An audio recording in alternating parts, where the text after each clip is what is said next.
ये है होंडा की क्लासिक 350 यानी कि CB हाइनेस 350। तो ये जो है इसका मेजर कंपटीशन रॉयल एनफील्ड 350 है, बट ये एक होंडा की गाड़ी है, तो क्या हम इससे रिफाइनमेंट और परफॉर्मेंस ज़्यादा एक्सपेक्ट कर सकते हैं? Obviously yes. तो आगे बताते हैं वीडियो में सारी बातें। और हमारे पास इसके बहुत सारे कॉमेंट थे कि सर हाइनेस भैया, Highness Highness Highness. Finally Highness, और ये है लेगेसी एडिशन, इसका टॉप एंड वेरिएंट। इसमें बहुत सारे फीचर हैं, मतलब टेक के एस्पेक्ट में नहीं, मैकेनिकल एस्पेक्ट में। और ऑब्वियसली इंजन एक बहुत बड़ा अपग्रेड है इस गाड़ी का। तो बात करते हैं।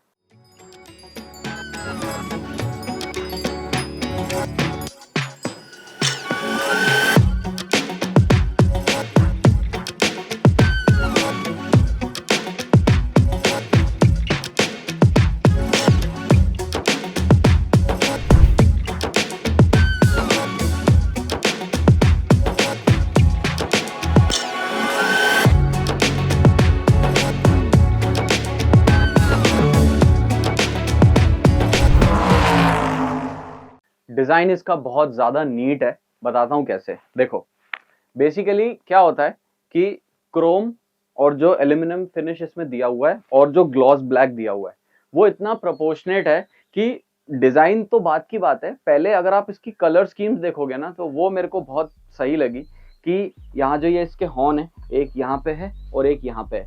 हालांकि हॉर्न कैसा है उसकी बात अलग बाद में करेंगे, लेकिन उस पे जो क्रोम का फिनिश है वो बहुत अच्छा है। साइड के कुछ एलिमेंट्स हैं इस पे भी, मेरे ख्याल से ये थ्रॉटल बॉडी के लिए है, उसके ऊपर जो कवर है वो भी बहुत अच्छा है।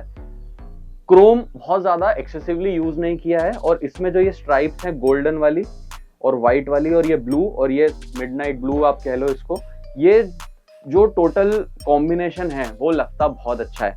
हालांकि इस गाड़ी का जो इनिशियल लुक है वो आपको रेट्रो लगेगा, लेकिन चलाने में ये बहुत डिफरेंट है, उसकी बात आगे करेंगे। और इस बार हम रियल राइड रिव्यू करने वाले हैं ऑन द गो, तो उसका मजा बहुत अलग आने वाला है। इसकी जो प्राइस है वो है 2,52,000 ऑन रोड भोपाल। ये लेगेसी एडिशन है, सबसे महंगा एडिशन है, और इसमें जो क्रैश गार्ड है वो जाना का है। इंजन पे जो ग्लॉस ब्लैक फिनिश किया है वो बहुत सुंदर है, और यहाँ पे होंडा की बैजिंग और उस पे क्रोम बहुत वेल प्लेस्ड है। लेकिन एक चीज मुझे बतानी है, इस पे हार्ड वाटर के मार्क्स आते हैं, तो इसको क्लीन थोड़ा ध्यान से करना। हेडलाइट जो इसमें आती है वो इनफ है, बट उतनी इनफ नहीं है। ऑक्सिलरी लाइट्स आपको लगेंगी हर बार जो मैं बोलता हूँ, तो ठीक है, बट वो LED सेटअप का जो डिजाइन है वो बहुत सुंदर लगता है। तो देखने में ही आपको रेट्रो लगती है, लेकिन जो कुछ फीचर्स हैं थोड़े मॉडर्न है, तो हम इसको मॉडर्न रेट्रो बोल सकते हैं। हजार्ड मैंने आपको बता ही दिए हैं कि इसमें चारों आते हैं। अब जो इंस्ट्रूमेंट क्लस्टर है वो बहुत रीडेबल है, बहुत स्पोर्टी है, और सबसे अच्छी चीज जो एनफील्ड से इंस्पायर्ड नहीं हुए या उनको कॉपी नहीं किया, हालांकि ये सब बोलना गलत है, बट इसका मैं आपको रीजन देता हूँ कि बेसिकली जो क्लस्टर होता है ना वो ऑफसेट पे बुरा लगता है। वो कुछ ही गाड़ियों में अच्छा लगता है, हंटर में अच्छा नहीं लगता। J सीरीज की जो गाड़ियां हैं जिनमें ऑफसेट है बहुत बुरा लगता है। इसमें भी हल्का ऑफसेट है, लेकिन उतना ऑफसेट नहीं है, तो प्रोपोर्शनेट है। यहाँ आपको एक क्लस्टर मिल जाता है, इसका आपको एक ट्रैक्शन कंट्रोल का sign, neutral, ABS, check engine light, और एक छोटे से क्लस्टर में आपको मिलता है neutral, fuel, time, trip A, trip B और वगैरह वगैरह बेसिक चीजें। हाँ, इसमें एक कनेक्ट सिस्टम आता है इसका, तो बेसिकली बता देता हूँ वो क्या करता है। फोन आप लगा दो, गाड़ी के ब्लूटूथ से आपका फोन कनेक्ट हो जाएगा, और ये जो टॉगल स्विच यहाँ लगे हुए हैं उससे आप अपने फोन के अंदर कॉल, नेविगेशन, ये सब बेसिक चीजें कर सकते हो। तो बेसिकली इस टॉगल स्विच से फोन का कंट्रोल आ गया। ये एक भी बहुत अच्छी चीज है। इसमें एक USB चार्जर है यहाँ पे, इतना नीटली प्लेस नहीं है, उसको बेटर तरीके से प्लेस किया जा सकता था, बट ठीक है। उस पर एक कवर है वो काफी स्नग फिट है। यहाँ पे एक ट्रैक्शन कंट्रोल का भी आपको ऑप्शन मिलता है, इसको आप ऑफ भी कर सकते हो। अभी ये ऑन स्टेट में है, तो ये आपको ट्रिप A पे रखना है, और जो नीचे वाला बटन है इसको प्रेस करना है। तो जैसे आप इसको प्रेस करोगे ये ऑफ हो गया, और जैसे ही आप इसको दोबारा से प्रेस करोगे तो ये ऑन हो गया। अब इसको चला के देखते हैं कैसी है। फर्स्ट टाइम चलाऊंगा, स्टार्ट करते हैं।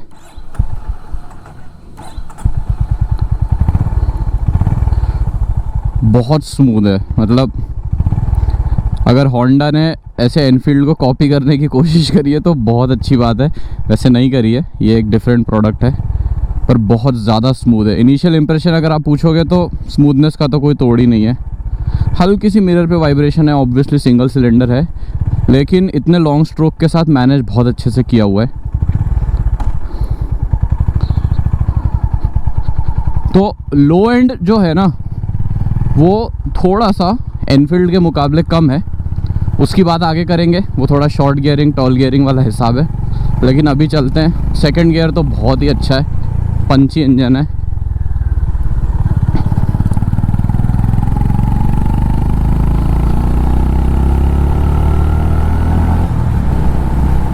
बहुत अच्छी आवाज़ है यार, मतलब बहुत अच्छी। इसका लुक मॉडर्न है, नहीं सॉरी, इसका लुक रेट्रो है, लेकिन इसकी आवाज़ है ना वो बहुत अच्छी है।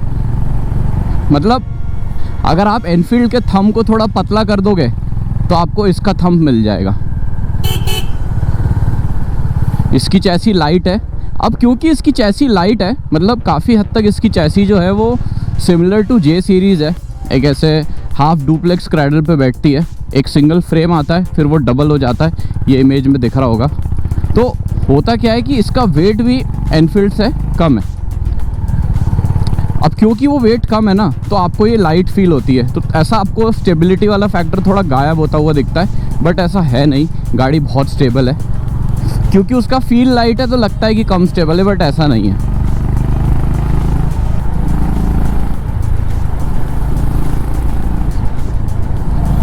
नहीं, गाड़ी को लाइट बनाने की कोशिश की है। पता है, अब एक चीज़ मैं बताता हूँ कि जब आप जैसे दोनों ही 350 है, एनफील्ड और ये, यानी कि क्लासिक 350 और हाईनेस, पर बात ये है कि गियरिंग जो है ना वो उसकी जो है वो शॉर्ट है, इसकी टॉल है। अब आसान भाषा में समझा देता हूँ, इससे पहले अपन हाईवे पे पहुँचे, ये चीज़ समझ लो। और ये बहुत बड़ा ऐसे इस पर बहुत कंट्रोवर्सी भी चल रही है। देखो, जब इंजन, अगर सपोज इंजन 3 बार घूम रहा है और आपका व्हील 1 बार घूम रहा है, तो ये एक तरीके की गियरिंग हो गई, ठीक है। लेकिन अगर वो जो नंबर है 3:1 जो है, मैं उसको छोटा करके 2:1 कर दूं, मतलब मैं 3 से अगर ऊपर ले जाऊंगा तो वो गियरिंग शॉर्ट होती जाएगी, और जैसे जैसे रेशियो कम होते जाएंगे तो गियरिंग टॉल होती जाएगी। तो टॉल गियरिंग में क्या होता है, आपको जो टॉप स्पीड है वो ज़्यादा मिलती है, माइलेज ज़्यादा मिलता है, लेकिन लोड कैरिंग कैपेसिटी और इनिशियल ग्रंट कम हो जाता है। तो बेसिकली एनफील्ड में आपको फ्रीक्वेंट शिफ्ट्स नहीं करने पड़ेंगे, इसमें आपको फ्रीक्वेंट शिफ्ट्स करने पड़ेंगे। तो दोनों के अपने एडवांटेजेस डिसएडवांटेजेस हैं। तो मेरे को ऐसा लगता है कि जिनको हाईवे राइड्स करना है ज़्यादा, या सिटी में भी चलना है, तो बस बात इतनी सी है कि इसमें आपको ज़्यादा जल्दी शिफ्ट करने पड़ेंगे gear as compare to Enfield. ठीक है, कोई बड़ा इशू नहीं है, अभी तक तो बहुत अच्छी लग रही है चलाने में। लेकिन यार सिटी में इसका ना 5वां गियर 4था गियर भी डालना थोड़ा मुश्किल लगता है। बहुत अच्छा थ्रो आता है। तो ये जो इंजन है ये बनाता है 21 PS 20 bhp समथिंग, और टॉर्क है इसका 30 न्यूटन मीटर का। तो बेसिकली हुआ यह है कि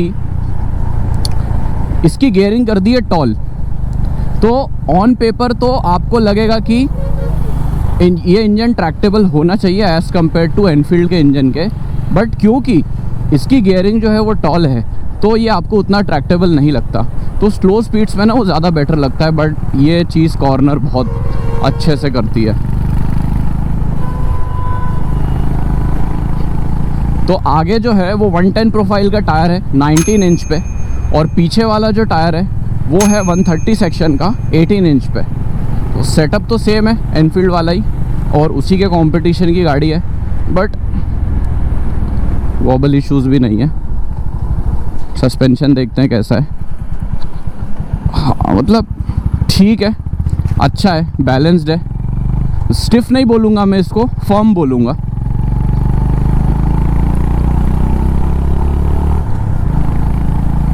हाईवे के लिए तो ये बहुत अच्छी मशीन है, सिटी के लिए भी बहुत अच्छी मशीन है, लेकिन वही है, आप ऊपर के गियर्स में नहीं चल सकते। तो सिटी में इसका माइलेज करीब 42 अराउंड आना चाहिए, 40-42। हाईवे पे ये 45-46 दे देगी इससे ज़्यादा नहीं देगी, और हल्की भी है एनफील्ड से। खैर ऐसे बार बार कंपेयर करना जमता नहीं है, क्योंकि दोनों ही अपने सेंस में बहुत अच्छी गाड़ी है। थोड़ा सा और चला के देखते हैं।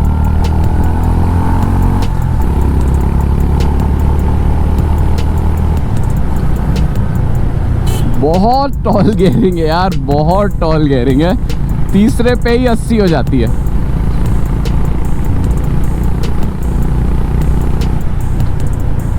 लेकिन मैं बता रहा हूँ हाईवे के लिए बहुत कंपैटिबल मशीन है ये। सस्पेंशन अच्छा है। सीट्स में मेरे को उतना कंफर्ट फील नहीं हो रहा है जितना मेरे को साइड कुशनिंग, जो आपकी जो हिप्स होती है ना, उसको एनफील्ड बहुत अच्छे से होल्ड करती है।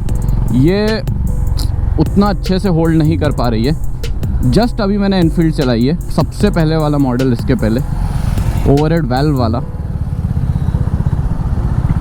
इसके ब्रेक्स देख लेते हैं एक बार। रिस्पॉन्सिव है, मतलब काफ़ी हद तक रिस्पॉन्सिव हैं।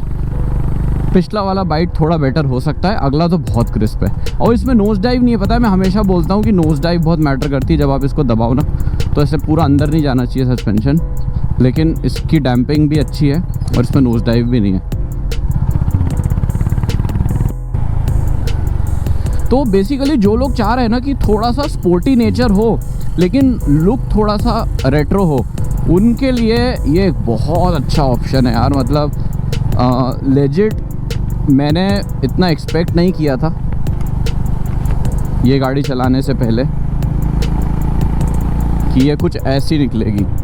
अब इसकी जो पोजीशनिंग की बात करते हैं, थोड़ा सा ना, एक तो ये वाइड नहीं है पहली चीज़, एक तो ये शॉर्ट है और ऊपर से ये टेपर्ड है। तो मैं ऐसे बैठा हुआ हूँ, ये देख रहे हो, ये मेरे जो है ना एक्टिवा वाले पोस्चर है। अब ऐसी कोई चीज़ नहीं है ये जो चेंज ना हो सके। इस इंजन के लिए ये हैंडल बार चेंज हो सकता है, कोई दिक्कत नहीं है। और जो पोजीशनिंग है वो थोड़ी सी रेयर सेट होनी चाहिए थी, बट ठीक है। अब मैं टैंक को बहुत अच्छे से होल्ड कर पा रहा हूँ। एक मेरा फीडबैक है, हालांकि शायद पहुँचे ही बात कंपनी तक ना पहुँचे, बट मैं बोलूँगा कि ये वाला जो पार्ट है ना, ये वाला, यहाँ पे जब मैं बैठूँ तो ये थोड़ा सा ना, इसमें एक अंदर की तरफ एक डेप्थ होती, एक कट होता, तो मैं और अच्छे से होल्ड कर पाता। क्योंकि जब आप बाइक को ऐसे फ्लिक करते हो तो आपका जो मेजर वेट ट्रांसफ़र होता है वो ऐसे हिप्स के पास से, थाइस के पास से होता है।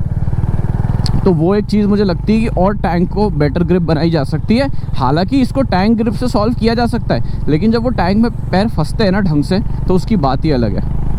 पता है, फॉरवर्ड फुट पैक्स में ना एक प्रॉब्लम होती है, जब एकदम दबाना होता है ना ब्रेक कोई आता है तो जान नहीं लगती। पीछे होता है ना तो आप जान लगा पाते हो, क्योंकि वो आपका एंकल मूव कर पाता है। तो ये मेरे को एक चीज़ लगी।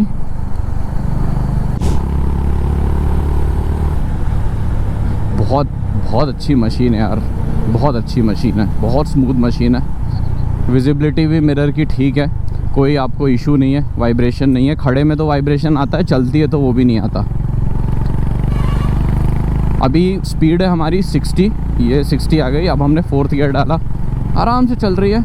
हमने 5th डाला, अब मुझे लग रहा है लोड आ रहा है। तो अगर आपको इसका 5th गियर यूज़ करना है तो देखते हैं कितने के बाद ये कंफर्टेबल होगी। यार 80 तो ये बहुत प्यार से हो गई। 80 के बाद, यानी कि 75-80 के बाद आप 5th डालो। नहीं यार, 80 के बाद ही डालो, मज़ा आएगा। यार इसका क्लच जो है ये स्लीपर क्लच है, इतना लाइट क्लच है, इतना मज़ेदार क्लच है।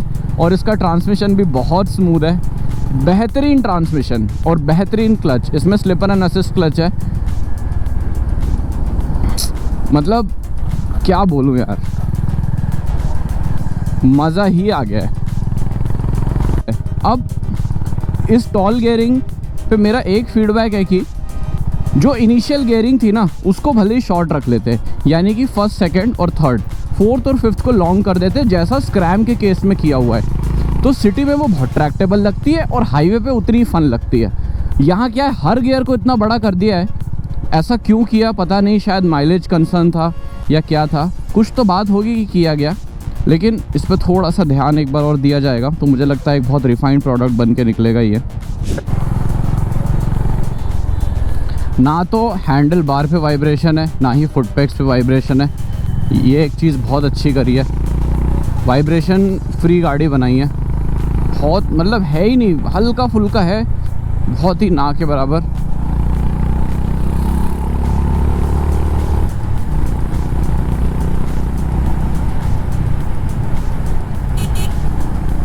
Butter smooth. जैसे यार देखो, अगर आप मुझसे पूछोगे ना एनफील्ड या ये, तो मैं बोलूँगा अगर हाईवे पे चलवा रहे हो, नॉर्मल चला रहे हो तो ये, सिटी में भी है। लेकिन अगर आप बोलोगे ना मुझे लद्दाख जाना है और दोनों में से कोई एक गाड़ी चूज़ करो, तो मैं आंख बंद करके एनफील्ड चूज़ करूँगा। तो कंक्लूजन वाले पार्ट में बस इतना समझ लो। अभी मैं इसका ऐसे कंक्लूजन दे देता हूँ, क्योंकि देखो हो सकता है आपको पसंद है, मुझे नहीं पसंद, मुझे पसंद है, आपको नहीं पसंद। अगर कुछ चीज़ें ऐसी हैं जो आपको और मुझे माननी पड़ेंगी, तो वो है कि एक तो इसका सीट कंफर्ट एनफील्ड से अच्छा तो नहीं है, और उसकी गियरिंग शॉर्ट है, इसकी गियरिंग टॉल है। ना ये बुरा है ना वो बुरा है, बस जब पर्पस की बात आएगी, कहीं कहीं हाईवे की बात आएगी तो ये अच्छी चलेगी, हिल्स की बात आएगी तो वो अच्छी चलेगी। तो अब अगली गाड़ी कौन सी चाहिए बता दो, और फॉलो कर लो इंस्टाग्राम पे भी, और सब्सक्राइब कर लो यूट्यूब पे भी, क्योंकि अभी हमारे पास सारे टूल आ गए हैं। अब हम आपको एक एक पार्ट दिखाने वाले हैं गाड़ियों का अच्छे से, कि क्या क्या चीज़ें, क्या क्या टेक्नोलॉजी गाड़ी में होती है, तो वो अच्छी चलती है, बुरी चलती है, क्या उनमें दिक्कतें आती हैं, और मेंटेनेंस वाला पार्ट भी। तो आगे बहुत इंटरेस्टिंग वीडियोस आने वाली है। वो नीचे एक लाल बटन दिख रहा है, बिल्कुल इस लाल बस की तरह ये जो जा रही है, तो दबा दो। मिलते हैं अगले वीडियो में। तू चले जा पहले, ज़्यादा ही जल्दी हो रही है।